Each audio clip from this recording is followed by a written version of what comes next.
androany koa raha andray ny teninao zay dia manokatra ny fonay ny sainay ny fanahinay itenenanao.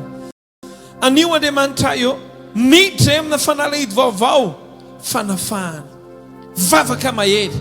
Ampianaro zahay mba ahatonga anay iorona, ampianaro zahay mba ahatonga anay hiaina ilay fiainana be dehibe avy aminao.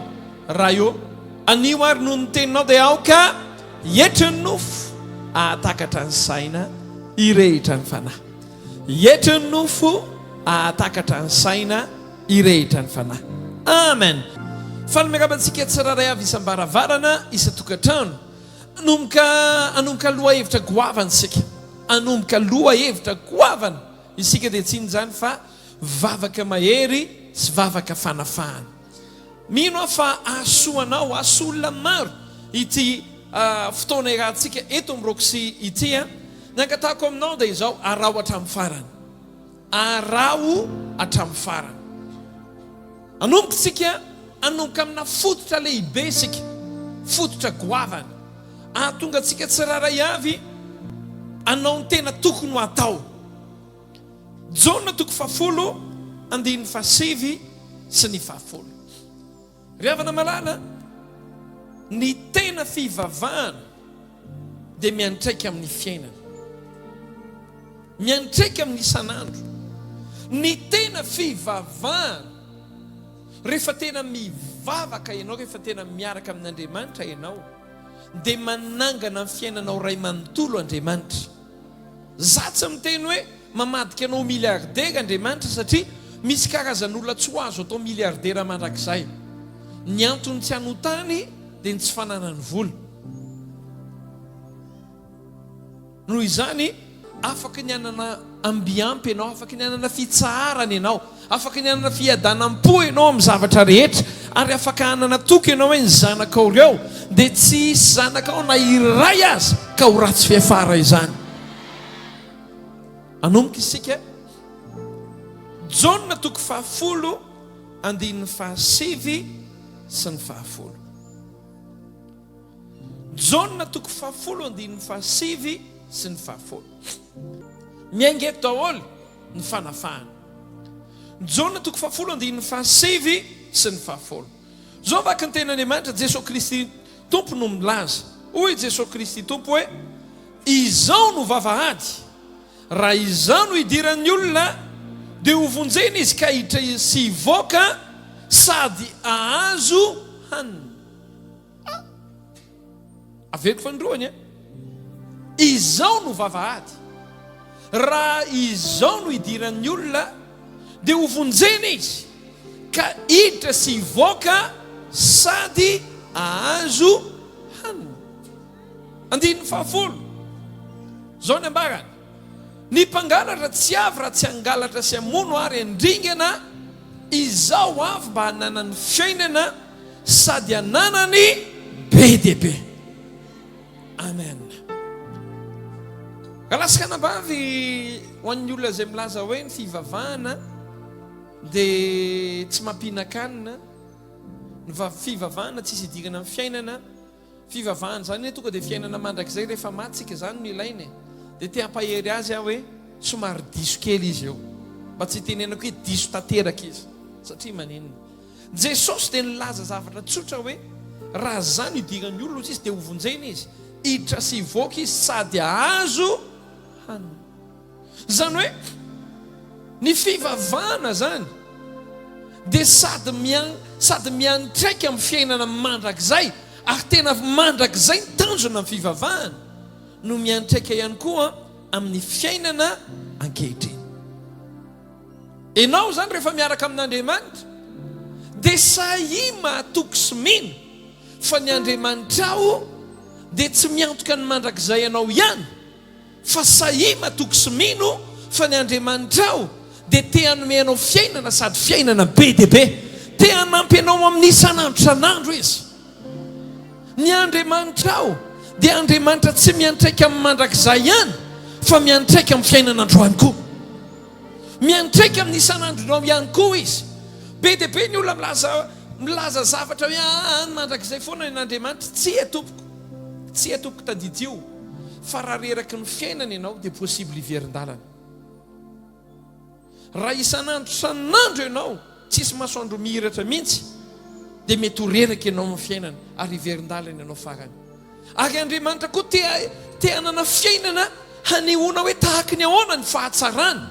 Noho izany ny fiainanao no hanehoan'Andriamanitra ny fahatsarana. Tenonao anao amenna mafy be ako. Eto amin'ity toeran'ity zany dia hisy fiainan'olona izay ho ataon'Andriamanitra prototype. Raha vao mijery ny fiainanao ny olona dia ilaza hoe misy Andriamanitra, tsara Andriamanitra. Mijery ny zanakao ny olona dia milaza hoe fa ahoana ary nitezan'ity olona ity ny zanany. Ny zanany toa tsy mba maditra, ny zanany toa tsy mba manao fanao ny olona, dia ilaza fotsiny ianao hoe satria Andriamanitra miantoka ny zanako. Ataovy amenna mafy be zany. Manomboka izao zany teneno amin'ny olona manodidina rehetra hoe ny Andriamanitra tsika dia Andriamanitra sady miantoka ny mandrakizay no mikarakara ny ankehitriny. Manomboka androany nitsodranao anaiza lehanao dia hitany hoe Andriamanitra miaraka aminao ane ianao. Mandefa dossier ianao dia hitan'Andriamanitra miaraka aminao amin'ny dossier ianao. Miasa ianao dia hitan'Andriamanitra momba anao amin'ny asanao. Mandalo ady ianao dia mahitan'Andriamanitra mitantana anao anatin'ny adinao. Ninona manjoanao, ninona mitranga amin'ny fiainanao, ny voninahitr'Andriamanitra ny ho hita eo amin'ny fiainanao. Ataovy amenna mafy be. Kanefa inona zavatra mitranga? Raha mijery ny fiainan'ny kristianina maro ankehitriny, betsaka ny olona izay miantso ny tenany sy manana fahatsapatena hoe za kristianina nefa mandalo ady be izy. Sahirana izy mampiditra mpianatra, sahirana izy amin'ny vadiny, ary ny tena manahirana amin'izao vaninandro dia ny zanaka. Sahirana amin'ny zanaka. Enjana be ny zao hoe raha zaza ianao sahirana mandeha mianatra, raha tanora ianao sahirana mitondra teny, raha tokony asa ianao sahirana amin'ny asa. Ifonako tena raha amin'izao vaninandro zao dia tena arabaky teny hoe miaratsy zao andro zao. Ianao ve mahita zavatra mora? Tena mba tenenanao inona zavatra mora? Fa zay zavatra atao zao sarotra atao na mitady asa na mitady mpiasa ary manahirana. Satria maninona? Zao vaninandro zao tena vaninandro inoy tsara. Misy zavatra anankitelo ambarako anao. Reto dia fahatsapana diso. Vaninandro manokana izao. Ny fahatsapan'ny olona amin'izao vaninandro zao dia izao hoe za kristianina, za ampianary efa manana fiangonana ahako. Ary misy ary milaza hoe fa maninona moa tsy maintsy makany am-piangonana. Kristianina izy nefa manana fahatsapana hoe koratsinako za ve tsy maintsy makany am-piangonana. Ny anay tonga dia vitainy ao anatin'ny tranonay ao an-tranonay daholo tonga dia mifidy zay hoe ny ankizy mitarika fotoana, neny mivavaka alohan'ny toroteny, zany toroteny dada manao tsodrano, ary rehefa avy eo ny ankizy manao ampavolo-karena ho an'ny dada.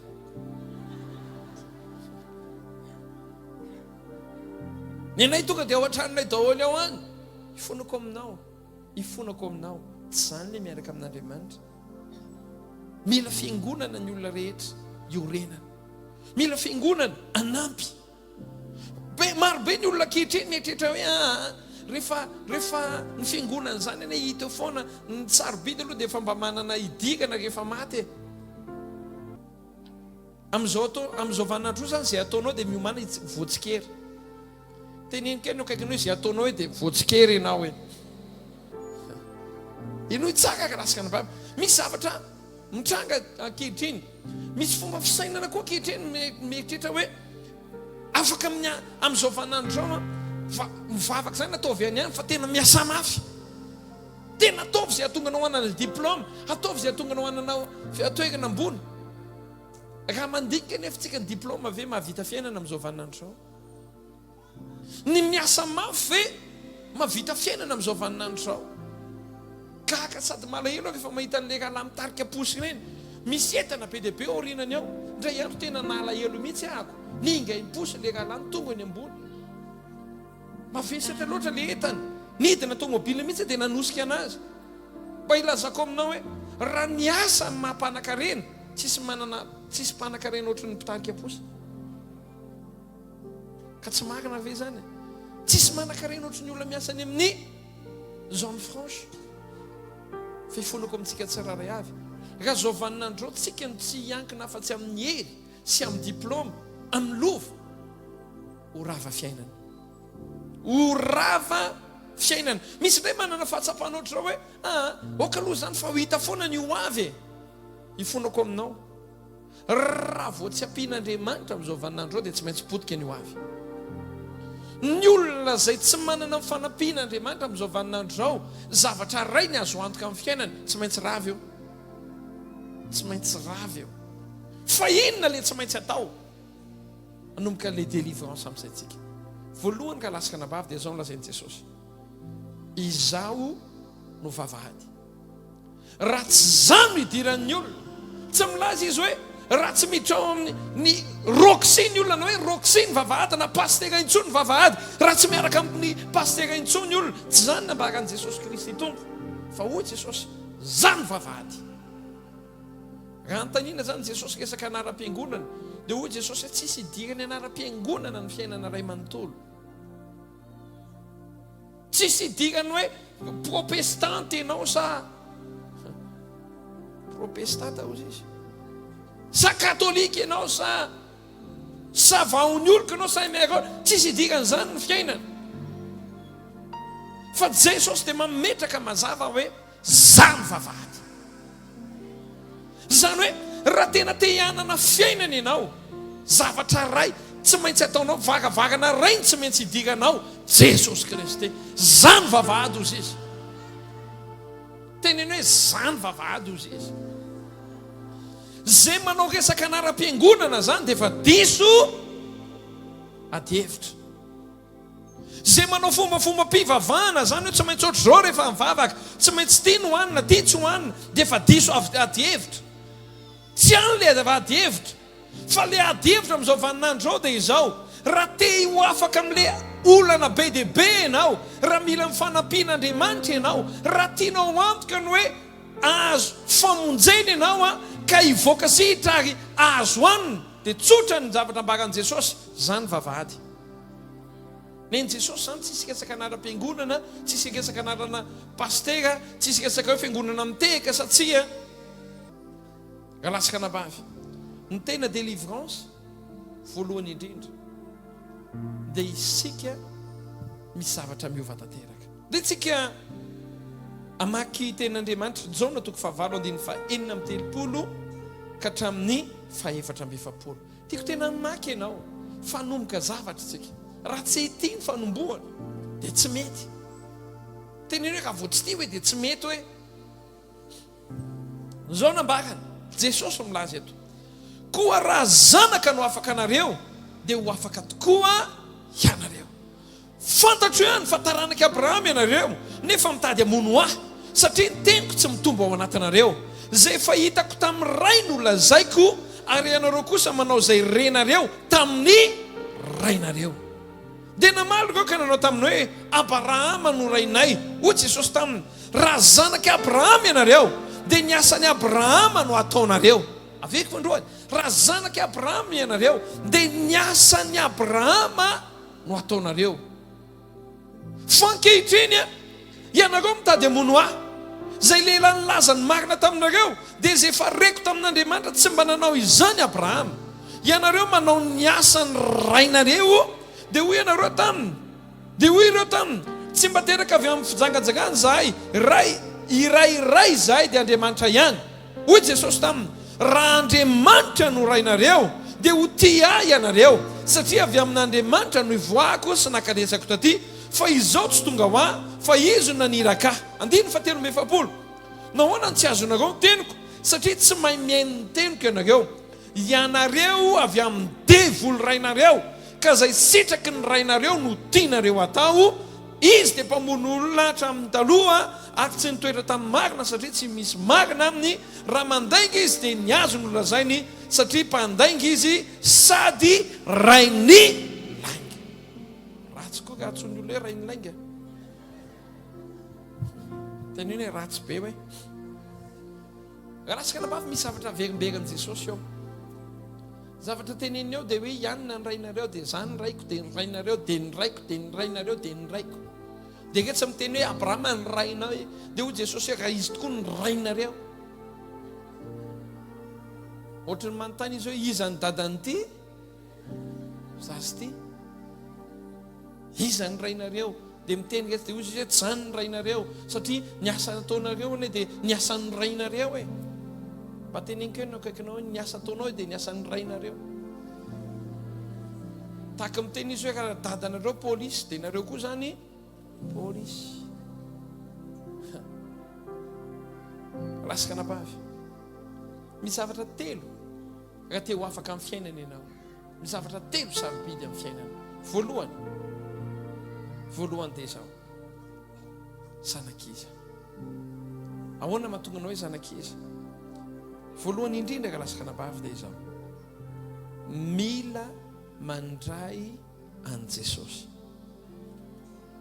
Jaona toko voalohany 9:12 fa zay rehetra nandray azy dia nomeny hery ho tonga zanak'Andriamanitra dia zay mino ianarana voalohany indrindra dia izao zay rehetra nandray azy voalohany indrindra zany dia izao mila mandray an Jesosy ianao io zany tsy problema ny anaram-piangonana fa rehefa miresaka aman'olona ny aiza na izy mivavaka dia zao antaniana anazy efa nandray an Jesosy fe ianao aloha na katolika izy na protestanta na inona fiangonana na inona raha te ho afaka ianao ao ambany vahoan'ny Satana voalohany efa nandray an Jesosy fe tenenkeno akaikinao hoe efa nandray an Jesosy fe